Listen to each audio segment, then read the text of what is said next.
Ladies and gentlemen, welcome to the Above the Bar podcast, where each week we belly up to the bar with a new guest, find out what they do, who they are, and what makes them great. So sit back, relax, and enjoy.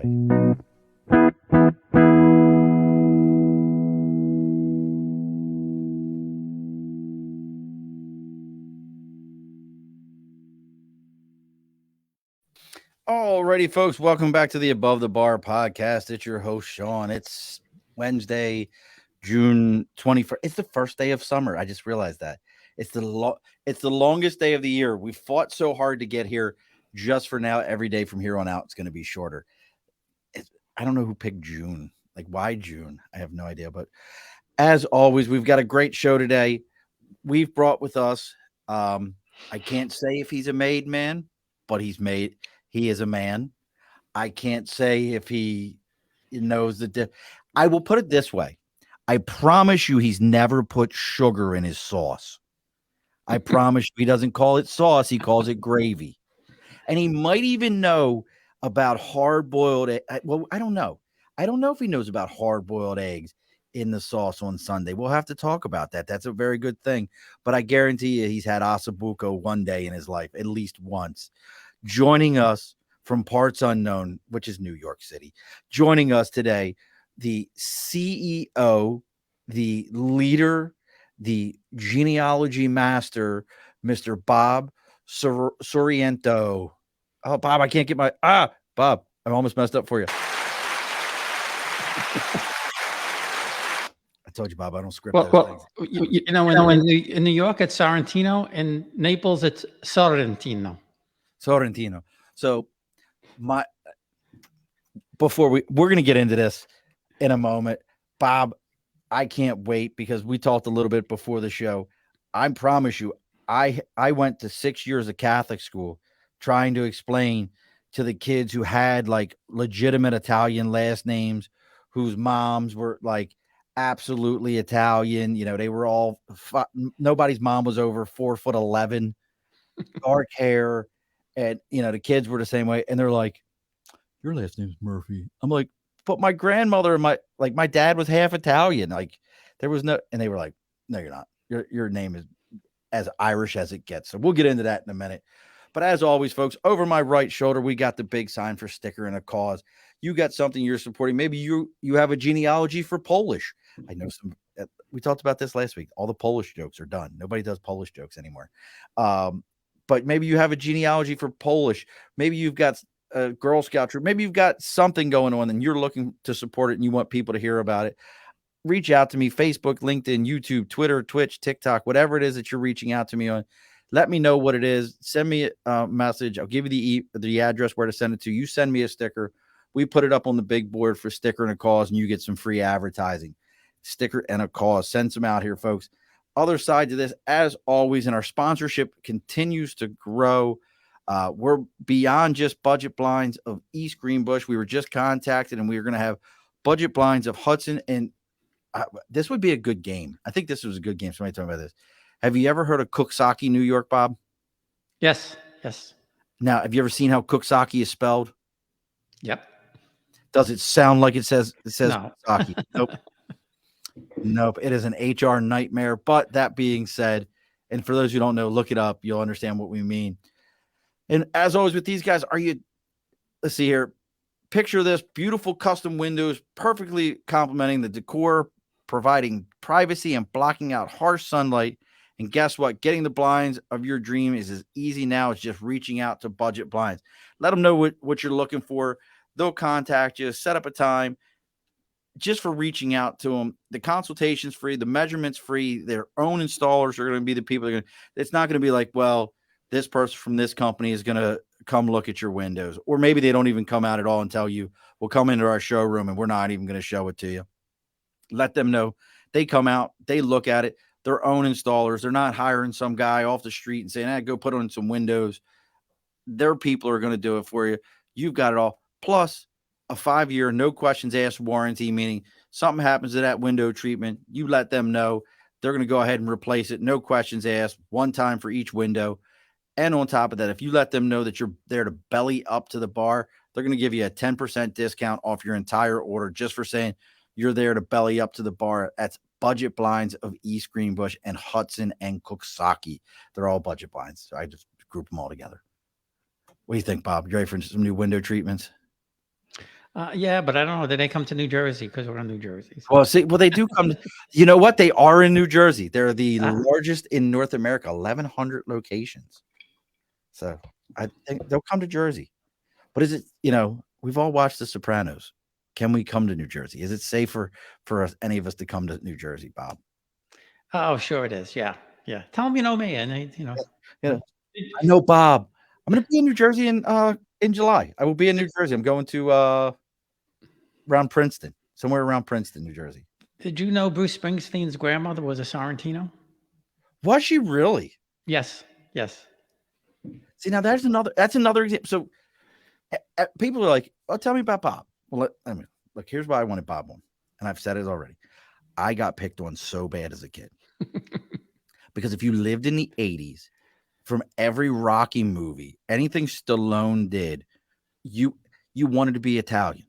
That was a fact. Look at Andrew Dice Clay, as Jewish of a comedian as you can find. Everything about that guy was Italian. He wanted to be Italian so bad. He wore the leather jacket. He had the slick back hair. He had he wanted to be Italian. If you lived in the '80s, that's what you wanted to be. Would you agree with that, Bob?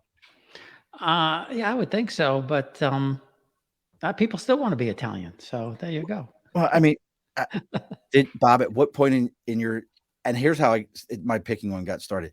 At what point, and I still have mine. Do you own an Italian horn? I did. To your point, probably back in the 70s and 80s, it's still up in a closet someplace. But I have a gold one that my wife gave me. It's not one of those red plastic ones. I have a gold one. Yeah, there you go.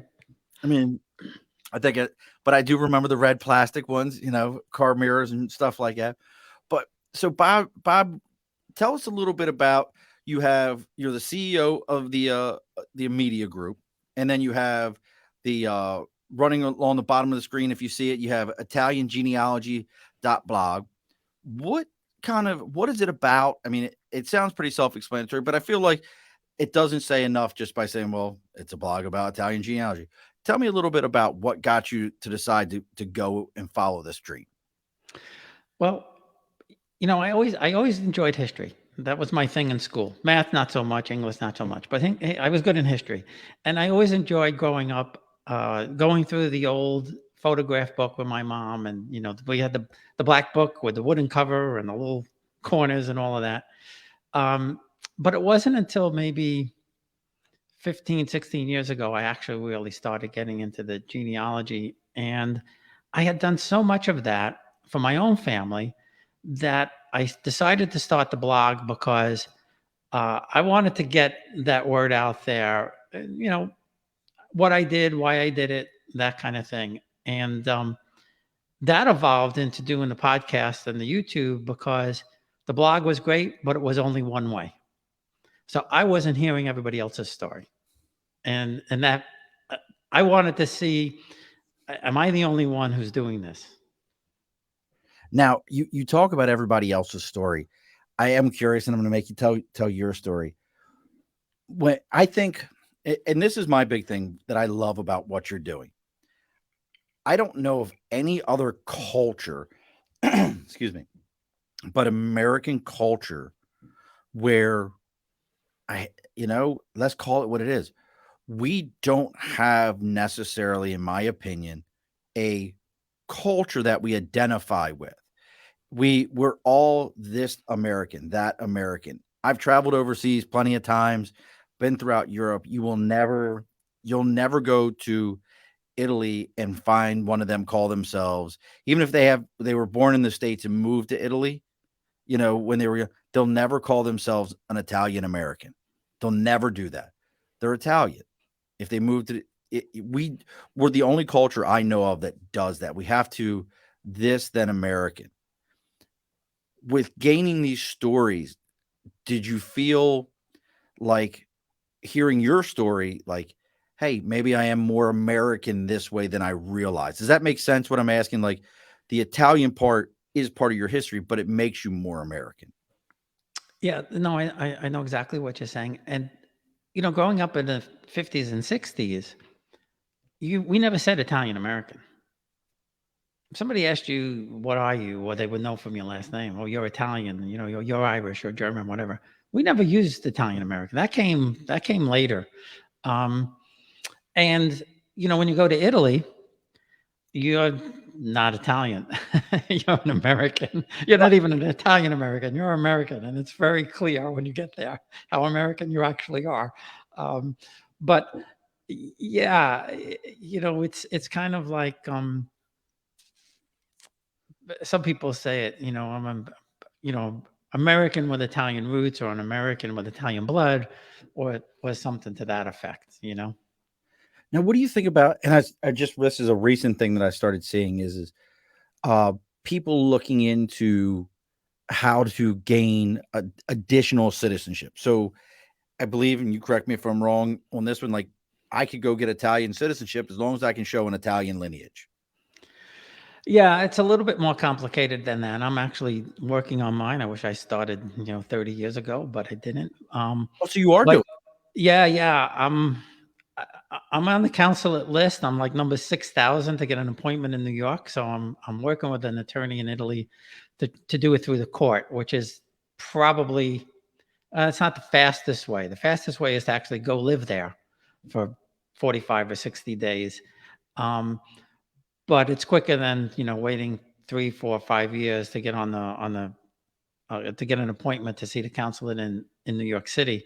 Um, but there are specifics around that you have to have a couple of ways of doing it.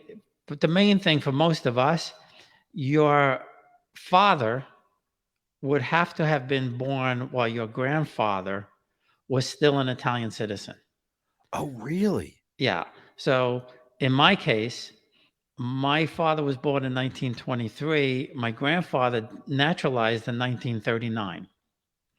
So my father was born while my grandfather was still an Italian citizen. So mine wasn't. So my father, my grandfather had, who was Italian, had passed away by the time my father was born. But my great grandmother was. Well, well, now you still could go. Now you could, if you. Now this is funny. If you were born after 1948, you can apply through your grandmother We'll if see. she was an Italian citizen. So my But grandmother was not an Italian citizen. She was the but first one in her family born here from Sicily. but it depends probably, but would depend on her mother too. I think Yes. the same rule applies. However, that being said, my brother, who was born in 1946, could not apply through my grandmother, my maternal grandmother, because the law was passed in 1948. So if you were born before 1948, you can't. If you were born after 1948, you can. Oh, that's hilarious. And it's interesting. And the reason I bring this up is because that's something that's come up, and knowing that history and being able to research those things as you started going on this journey, we hear the stories. Like one of the biggest stories from my great grandmother was always that if you asked her where she, and this I think is a difference. I very much delineate Sicilian from Italian. I think they do over there also, from my experience, but I delineate it very much. But my grandmother used to say, if you asked her where she lived at in Palermo, she would tell you the house on the hill. There was no address. There was Mhm. nothing, and it was like, well, grandma, like what? It was the house on the hill. So what are some of the things? And that's a story that everybody in our family has kind of carried with us that knew her. What are some of the things you learned from yourself that kind of helped push this journey forward for you? Um, I I think it's two things. The first thing is I I always kind of identify with Italian. We went there the first time 28 years ago, 27 years ago, uh, and we're walking around, and my wife said, "You love it here, don't you?" And I said, "I feel I'm above. I'm with my people." Now she's half Sicilian. She didn't feel that way, but I did. Um, So but I always you felt go this south. strong attachment. And I don't know if it's because my grandparents were always speaking Italian, or we grew up with the Italian meals and all of that. I can't pinpoint why. Um, the other thing is, and I truly believe that um, they want to be found, and there's a person or persons, maybe two, in each family who has that calling to do this research and to find the history. Some of my cousins, they're very interested. Some of them are like, what are you wasting your time for? Who cares? And the funny thing, in Italy, they don't have to do that, because they've been, a lot of times they've been in the same place for 100, 200, 300 years. They Same don't time. have to do it. That's why I say our history. So if somebody wanted to start this journey, obviously they can listen to your podcast. They can check out ItalianGenealogy.blog. You've got the YouTube videos, all these things going on. But if somebody said, hey, I want to start this journey to figure out my genealogy and to figure out, what it means to have a heritage, what would you recommend? Talk to grandma. Talk to grandma, talk to grandpa. If they're not alive, find the oldest uncle, the oldest aunt, the oldest cousin. That's the place to start. The place, because you'll learn a lot more from the oral history of your family than you will from researching any records. So they will know the stories. They may know, they'll know somebody that you never heard of. They'll be able to connect some of the dots for you. Um, the other thing is, if you don't want to spend a lot of money, um, set up an account with FamilySearch.org. They're free. Ancestry you have to pay. FamilySearch.org you don't. And in some cases, I think it's easier to connect through FamilySearch.org. And they also have a free half-hour consultancy. So they have a link. You can fill out a form. You send it to them, and if whatever they find, they'll then do a half-hour call with you. Oh, that's cool. And give you all the information. And I did it mainly just to try it, because I've interviewed a few people from FamilySearch.org, and they found it wasn't necessarily a will. It was the challenge to a will from my fourth great uncle in Calabria.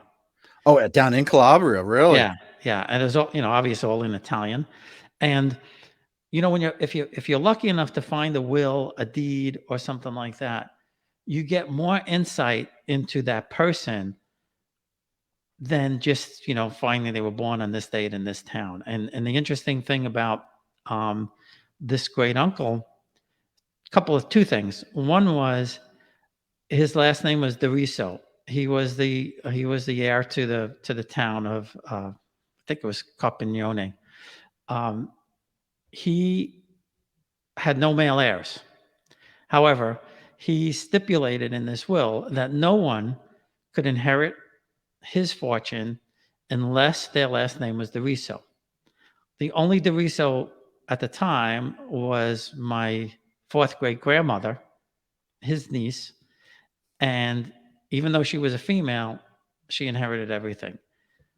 One of her male cousins or nephews or something like that eventually challenged the will, and that's what this document is all about. Oh, But in this document, he had stipulated that the church was to receive funds from his estate in perpetuity. So, like I said, these are the things that you learn if you're lucky enough to find something like that, as to what these people thought about. Italians, I mean, very, like the Irish, very, very religious people. yes. Everything was at the church. Even today, everything's about the church, right? Well, that was perfect at my house. I had an Irish grandfather and an Italian grandmother. Like, I can still remember one time we were going to church. I grew up in a Catholic church household. Going to church one time, and I wanted to throw on shorts, but we were going to see my grandmother, and you'd have thought I asked to go ahead and just put on a red suit and devil horns and walk into church. My father was like, son, we are not going to see your grandmother for church with you in a pair of shorts. That's not happening. And my father didn't go to church. It was one of those rare occasions. He's like, that's not happening. just know it's not happening. So I understand exactly what you mean with that. But so what are, now on the show, on your podcast, what are some of the people that you interview, or what do you try to get behind as far as those interviews are concerned? Well, I interview, different types of people. Most of them are people just like us who have, done their research, have an interesting story, want to tell the history of their family, where they're from, why they came, things like that.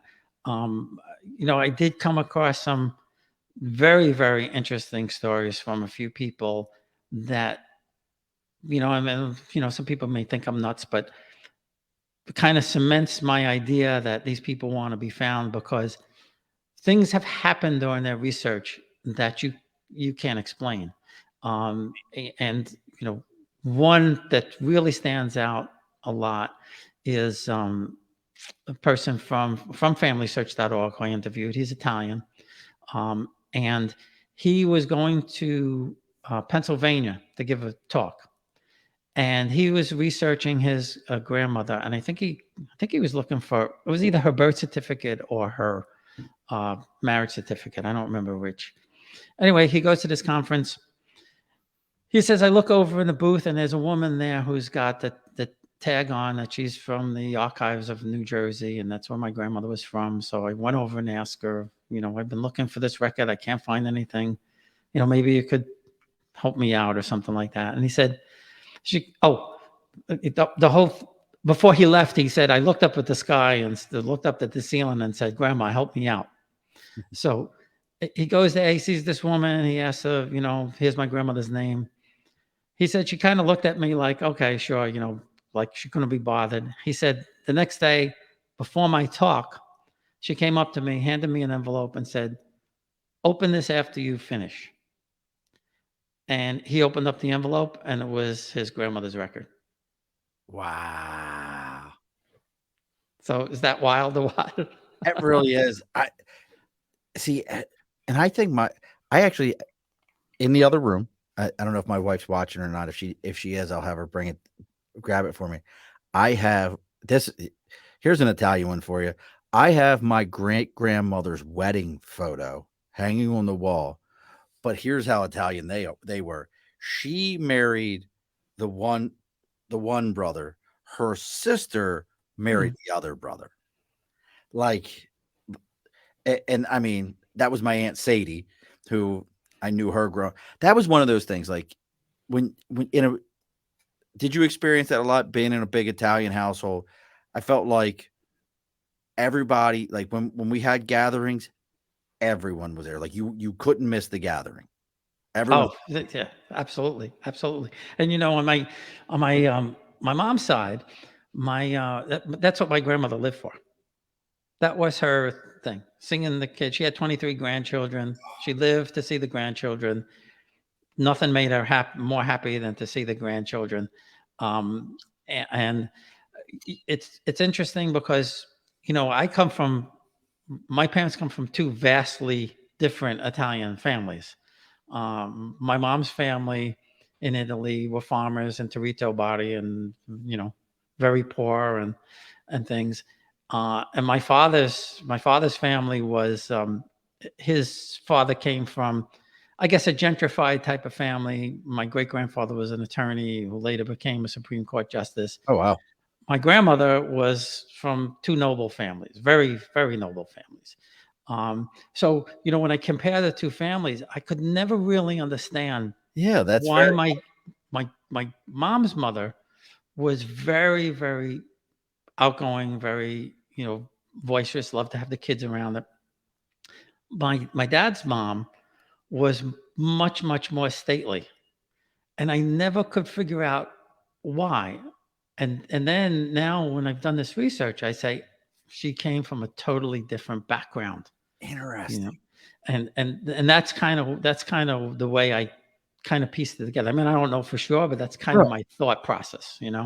Now, with the one grandmother being much more, like you said, stately, more reserved in that sense, did she bring the Italian cooking to the table, or was that kind of like not a thing on that side compared to the other grandmother who, She had to figure it out. She had to put it all together. Well, my dad's mom, she had a stroke while the sauce was cooking on the stove. So she lived in the two-family house with my aunt downstairs, and my aunt used to hear her walking around. And one Sunday morning, she didn't hear her walking around, and she went upstairs, and the sauce was on the stove, and she Wow. laid down and didn't wake up. Wow. So the answer is yes. She was 78 years old still. She was still, my aunt lived downstairs. She was still making her sauce upstairs.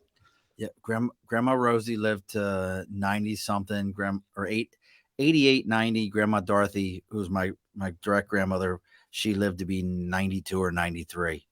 And now I got to ask this question, and this is a tough one to ask. I think any Italian, but I have an answer. Favorite thing that your grandmother made? Well, by the time both, both my parents were at the younger end, so my grandmothers weren't cooking that much anymore. It was more my aunts and things. Okay. But my very, very favorite was my Uncle Frank would make the homemade raviolis for Easter and Christmas, and he would have the big board with the big pin and could roll out that dough, paper thin, and stuff the raviolis. And I eventually wrote a song about the raviolis because my cousin Frank, when he was about 16, they used to put the ravioli on the sofa to dry. They put a sheet and put the ravioli Really? to let them dry out. And my cousin Frank sat on the raviolis.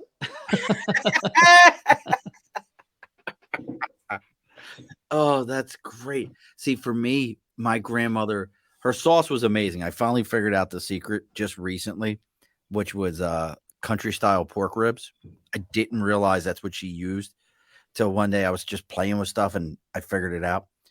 But you know what she used to make was the olives. She would take the Spanish olives and crack the skin, put olive oil and red pepper flakes and like I think oregano in with them Mm. and just leave them in the refrigerator. And there was always an entire thing of them in there. But she was such a great cook when she remarried so my grandfather passed and she remarried a few years later. She married a Polish man, Kazimierz Tilak, who, was my grandfather growing up. She learned how to make Polish food. That's how good she was. Yeah, yeah. Well, if you're a good cook, you're a good cook. I mean, you could cook anything. Now, have you been to Sicily? I have been to Sicily once. I went to Catania, Sicily, because there's a base over there. So I went to Catania, Sicily. I've been to Bari, Italy, Naples. Spent 2 weeks in Venice. That's where I've hit up in throughout Italy. Very, and even have you been? Did you go to Naples, Bob? Yeah, yeah, yeah. I don't know when you said it was like 27. We just went last year. Oh, Yeah, we just last year.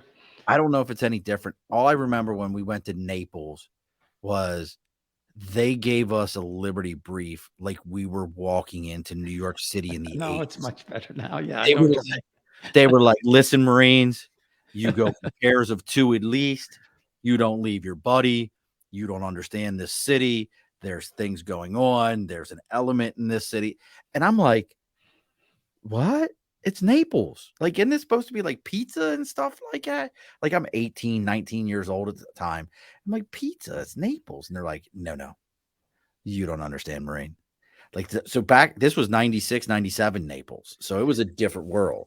Yeah, no, I mean, that's when we went there. But at the time, we just stopped there to get a car to go to Sorrento. But no, it was fine. We were on our own for a bit, but we also had, the whole tour thing going, and that was specific just for us.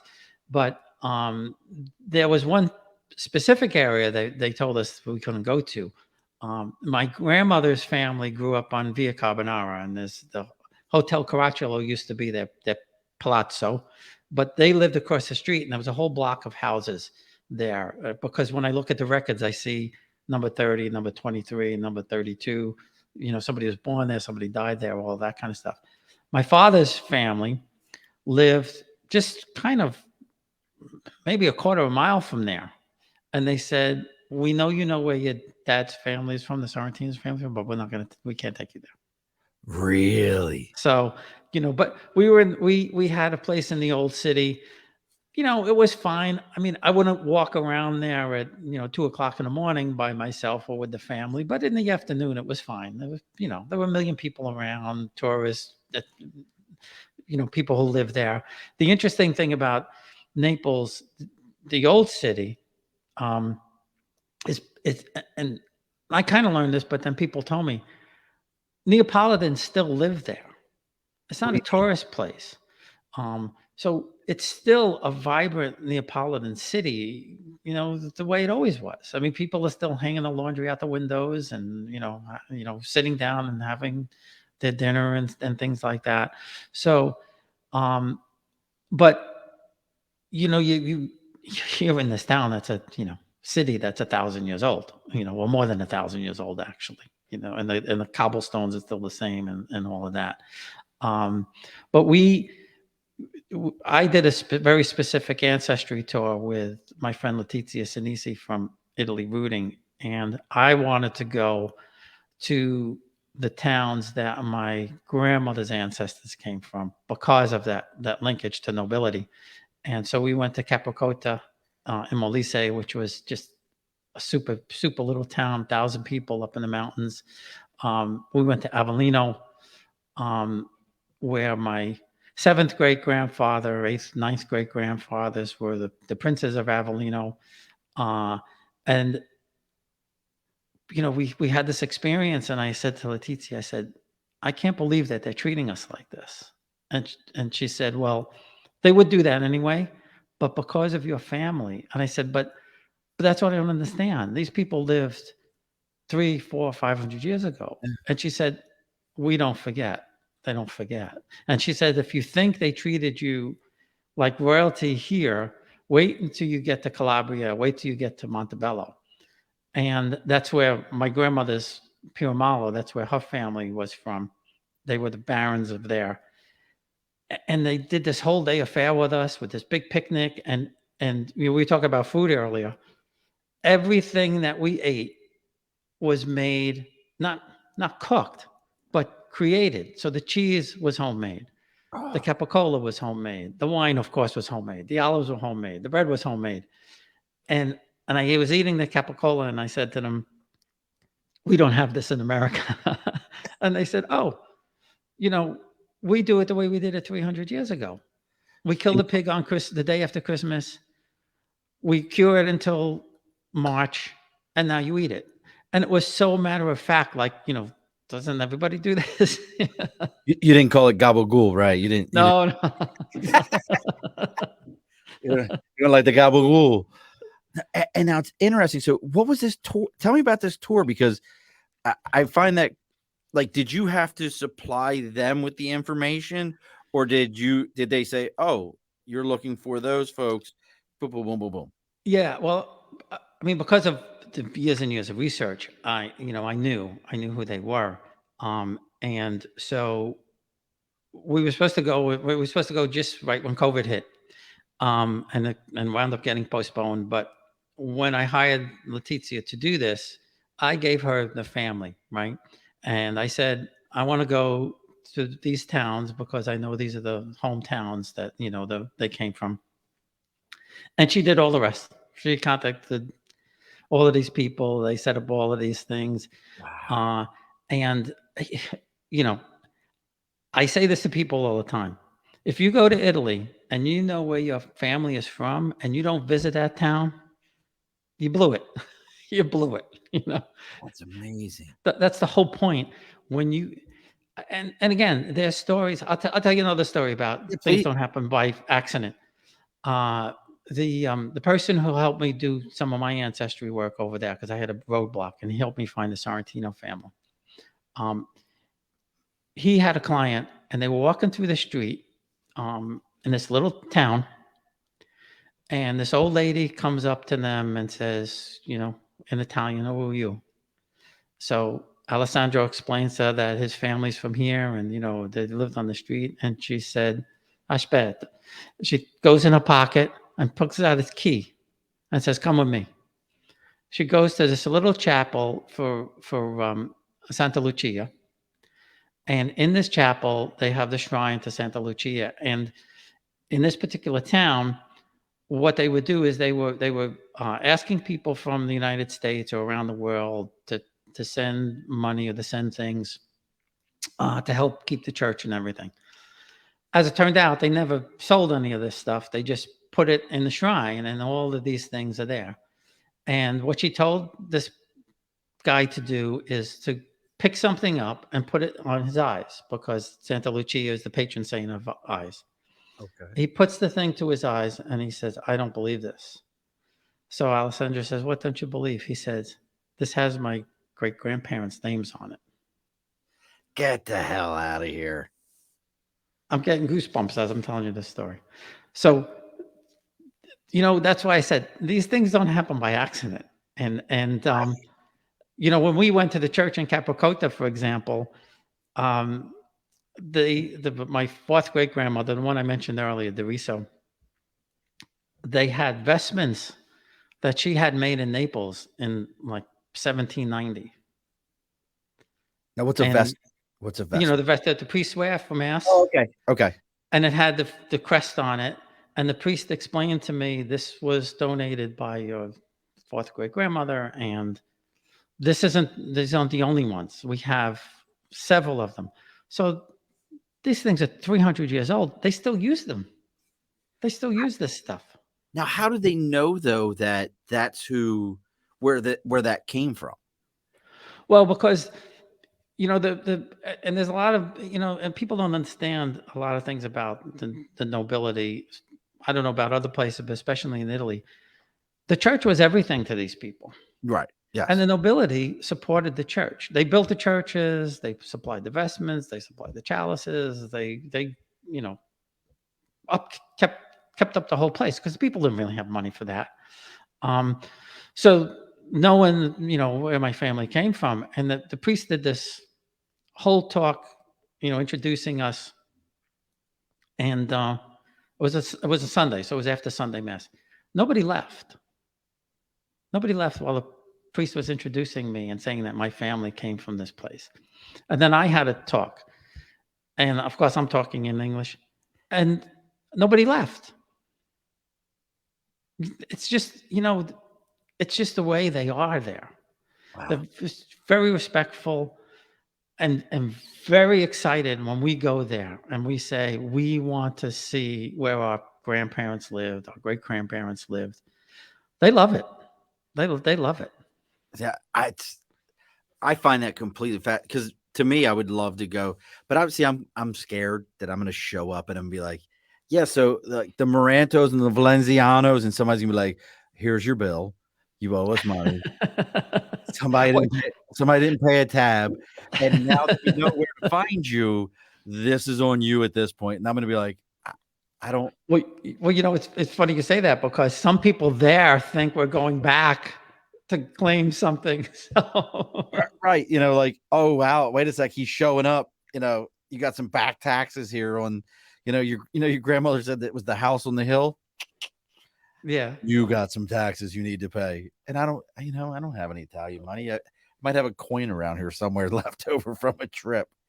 But Well, in September we're going to my mother's hometown in Bari, Torito, and the interesting thing about there is that my great grandfather actually owned a house, which is unusual, and he was the town milkman.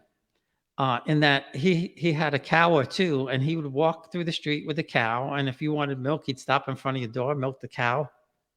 what? What? That's crazy. There's a lot. It must be, my dad was the juice man, Bob. He used to deliver juice to everybody, when you didn't get it. But so now you talk about that, like going back over and these connections. And folks, look, make sure you're checking out ItalianGenealogy.blog. You can also find Bob on Facebook with Italian Roots and Genealogy. He's over on LinkedIn. Bob Sorrentino. He's over there. You can find him on LinkedIn. He's the CEO of everything. You can find Bob around. Make sure you're checking these things out. Make sure you see what he's got going on. What about with these type of things? I know we talked about, you said asking grandparents, aunts, uncles, things of that people of that nature.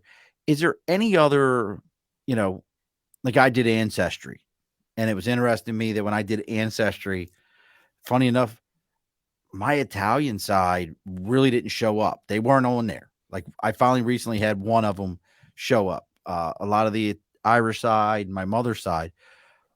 Is there any other of those? I know you mentioned the one that was free. Is there any other spots that you say, like what about going to, a consulate, if you have time to go to New York City or reaching out to an Italian consulate, is it worth it? Can they help you? Or is that kind of like, that's not what they're there for? No, that's not what they're really there for. I mean, the best place to go if you have questions. I have like 11,000 on my Facebook group now. Italian Roots and Genealogy. People there will help you in an instant. So if you have a question, you have a family. I mean, I can't tell you. I've lost count of how many people have found the actual relatives there. In fact, I found one that got on my that I never knew of before. So there, a lot of people help there. They'll help with translations. You'll probably find a family member there.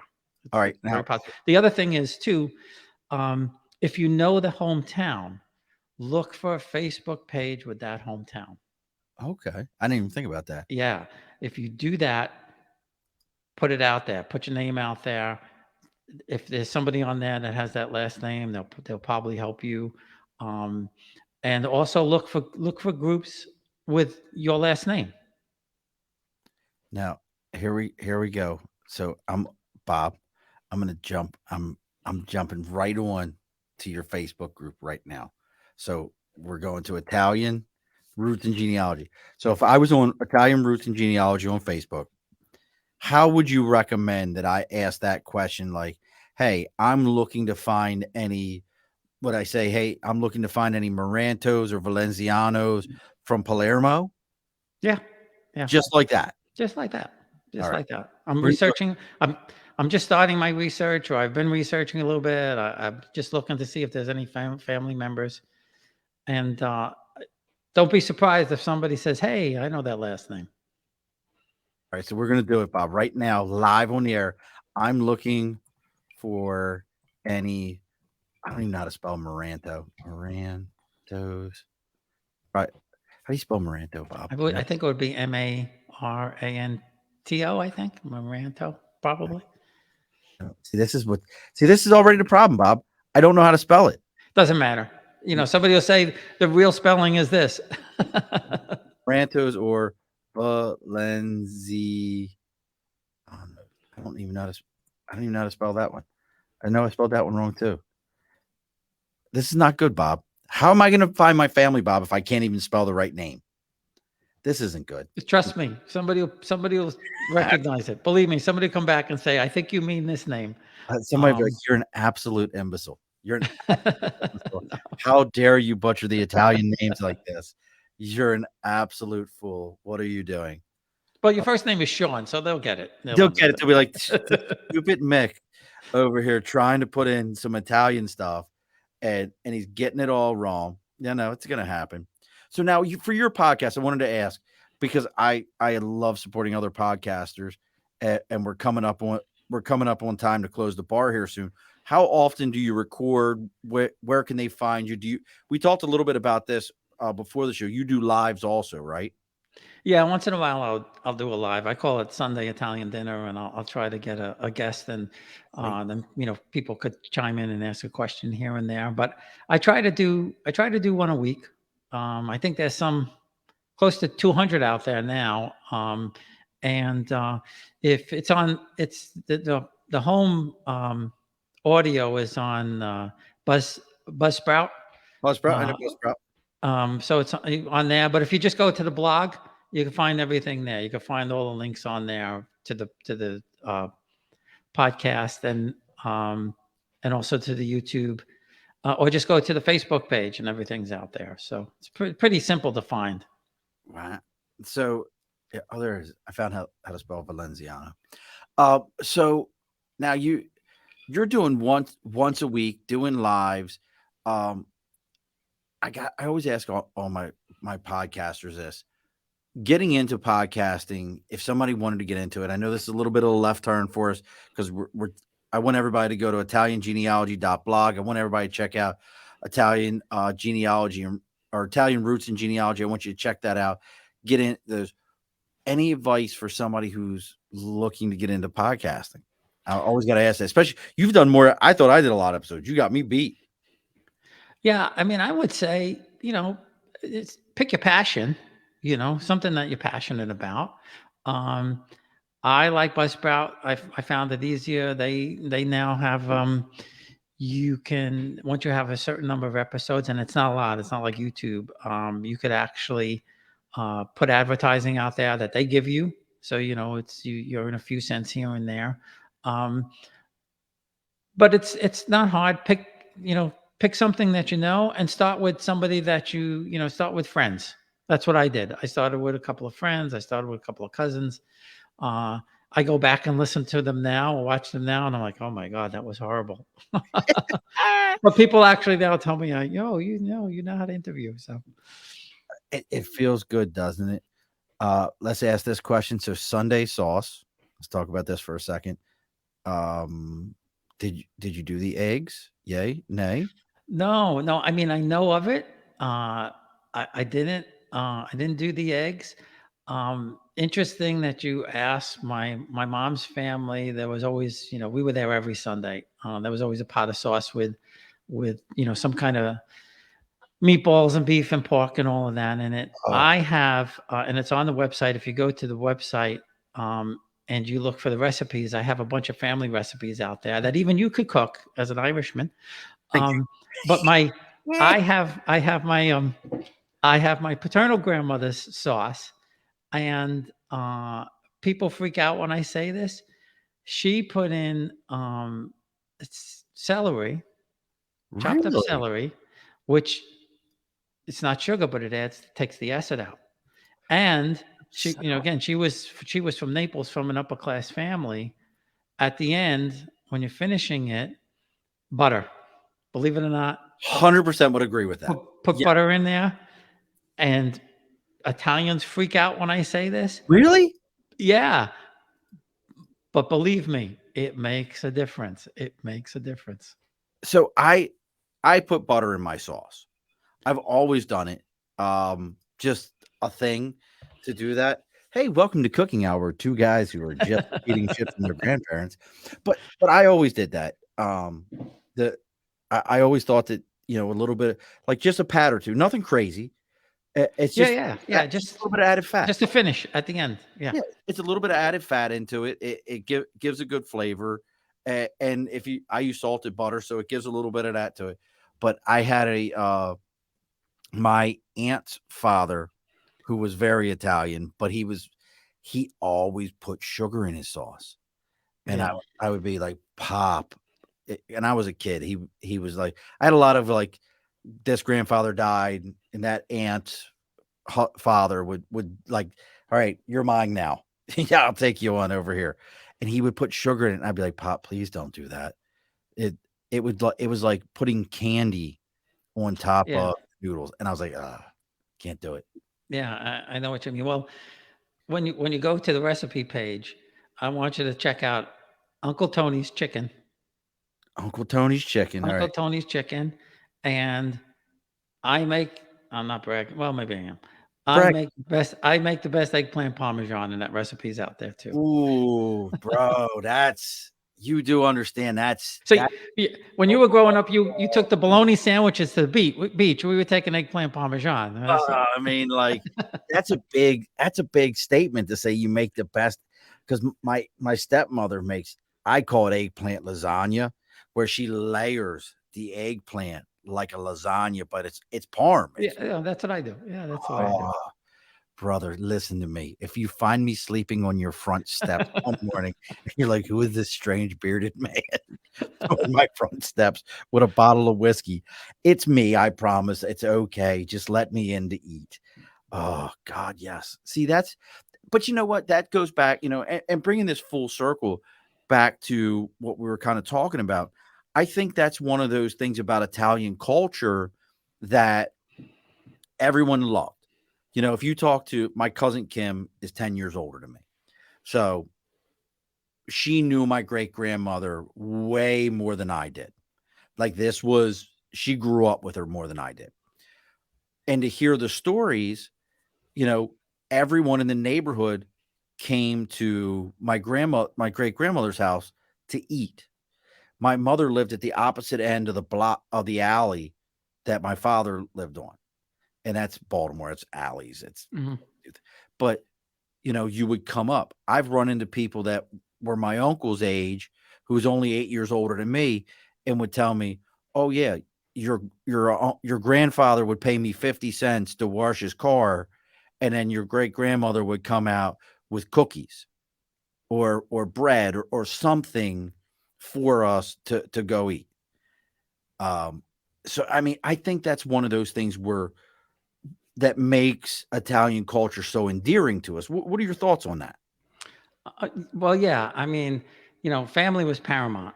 I mean, everything was about the family. And in fact, I've gathered home movies from I think 6 or 7 different families, and I'm going to work on a kind of a Ken Burns type of thing where I interview them and show the family movies going back to my friend Tommy is actually goes back to the 1930s. So I have movies from the 30s and 40s and 50s and 60s where I'm going to show, dispel that whole soprano mafia kind of nonsense and show Right. that, we were just regular people. We had family gatherings like everybody else. We went on picnics and, even have, Tommy's got his parents' wedding. I have my parents' wedding from 1944. I love it. But, you know, that's the thing, the family was paramount back then to everybody. And unfortunately, we've lost that. I think for the most part, I would agree with you.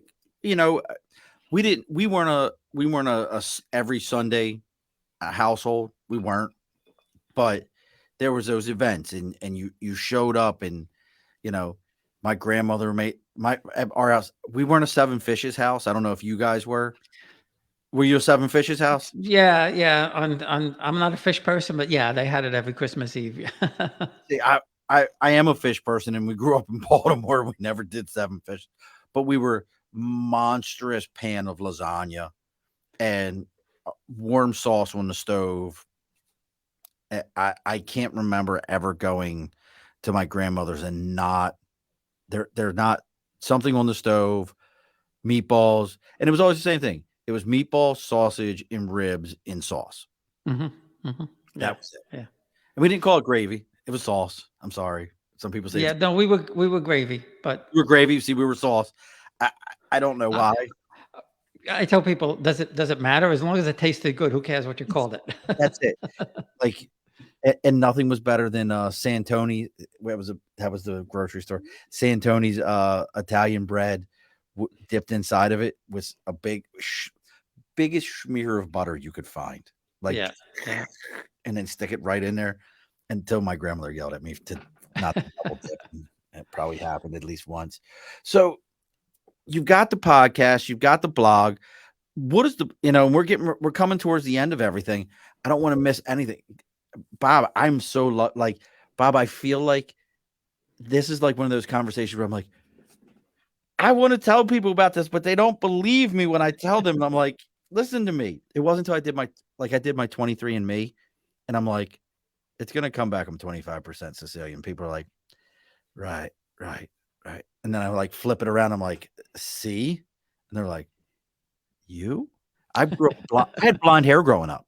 My Yeah, grandma, my cousin's 100% Italian. He's got red hair, so it, right, you know, so who knows? But so since you mentioned it, before we go, yeah, the book, there it is. Farmers and Nobles, about my two families. It's That's available on Amazon, it's Kindle, it's Barnes and Noble, Janaway, and on my website. But I go into, my stories, some of the other stories I mentioned. There's more of those. How I started, uh, a little background about my two families, and then I go into some of these noble families because one, we know the Spanish Italian, we know the Spanish nobility, we know the French nobility, the English nobility. People don't realize that up until 1860, 1861, all of Italy were all these little fiefdoms, all yeah. these little cities. I mean, every city had a baron, a count, this or that, the other thing. So we're talking less than 200 years ago. The country, it wasn't that. It wasn't a country. It wasn't a country. Yeah, I think we missed that, because you get into the fact that the the Rome you really want to get people riled up, Bob, remind them that the Roman Empire still existed as we were becoming a country. Yeah, yeah. And then they're like, "What?" Yeah, yeah, the Roman Empire was just coming to the backside of it as we were still a country, and then they really get riled up. So the books that who's do you read it? Do you have an audio version yet, Bob? I don't yet. I don't yet. I need you to read it, Bob. You With my read New York with this accent, you want me to read? Absolutely. How perfect is that? So my grandmother met my grandfather. They were both one was a noble, one was a peasant. They got together. They hung out. They went to the boroughs. Listen here. It was a beautiful thing. How great would that be, Bob? Like All right, since you say so, I'll do it. that. See, I'm all about those good accents. I have a horrible Baltimore accent. I mean, give me a break here. So you can use your smooth, silky New York accent. Brooklyn, Queens, which is it? Queens, Queens. Say, and you could use You that know, the King of Queens, right? the show. The, Yeah, the show. You know the shot where he's walking away with the lemon ice and it falls out. I think so. Yeah, Yeah, it's right at the beginning there. The lemon ice king of Corona. yeah, yeah. My grandmother lives 4 blocks from there. We No, used to we used to get 5 gallon, a big 5 gallon from there when we'd have parties. see, I love. And so the guy who ran it was Pete Benferimo, I think. You could only have one flavor. You could not say, "Give me lemon and blueberry." Mm, No, no, one flavor. You get one flavor. You get chocolate. You get lemon. You get blueberry. No mixing. That's it. You get your one flavor and you get out. That's it. Like, could you get back in line and get another You one? could get another flavor, but you couldn't put them on the same. You couldn't mix them together on the same. That little cardboard thing Oh, there. that's so great.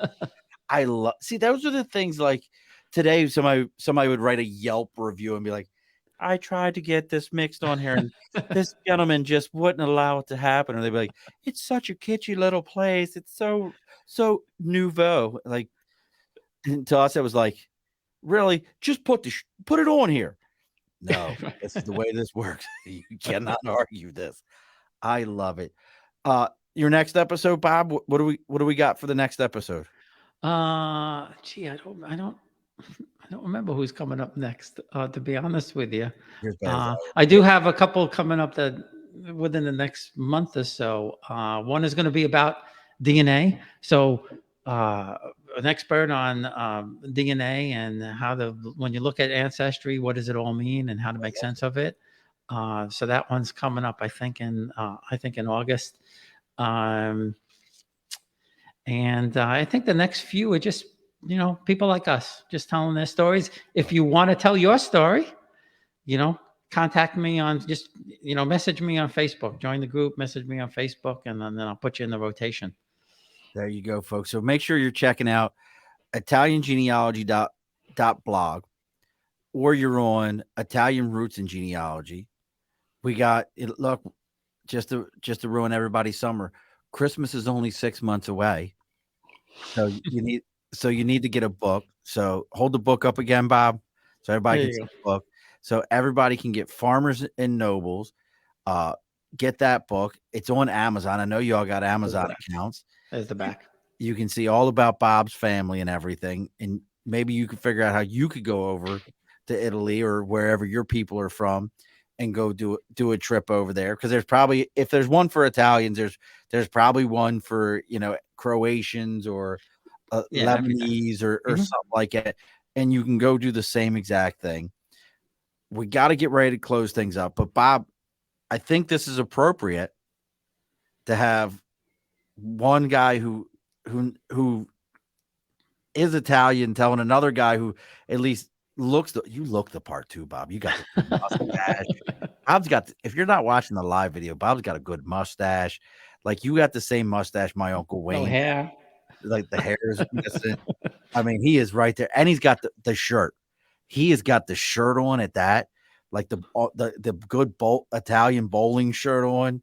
Like in any minute, he's got to be like, look, dude, I gotta go. I got league night tonight. We gotta go.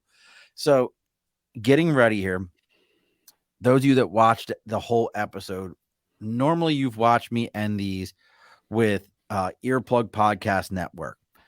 A few months ago, the Podfather Herb, love him to death. He closed it down. He's no longer podcasting after 12 years, and I needed to keep this going. So, that being said, this is the inaugural episode. I wanted to wait till the end of it of the Second Front Network, a podcast and entertainment network dedicated to all of our hosts will be prior service military. Don't care what the subject is. So if you know somebody who's a podcaster out there that's prior service or is looking to get into podcasting that's prior service and has questions, please reach out to me. You can find me on Facebook, LinkedIn, YouTube, Twitter, Twitch, TikTok, Instagram, even our email. It's all the Above the Bar podcast. Please reach out. Let us know. Again, this is the first one. You'll get to see our new clothes at the end of this episode. Please go follow Bob and everything he's got going on, all his stuff. I mean, Bob, you're a lot of fun, Bob. I'm telling you. And what were you drinking, Bob? I forgot to ask you. What were you drinking? Bushmills. Do you want to give the Bushmill story now, or you want to wait till afterwards? Let's wait till afterwards. It gets kind of long. All right. I like a good story about a good drink. So as we do on, and like I said, Bob, I know you listen to all 185 episodes. This is 186, I think. We always give the guest an opportunity for the final word. So, Bob, what is the final word? The final word is, if you're Italian and you're going to Italy, you have to go to the hometown, or it doesn't mean anything. Alrighty, folks, be sure to push your stool in. This has been a Second Front podcast presentation found on Apple, Spotify, and wherever podcasts can be found.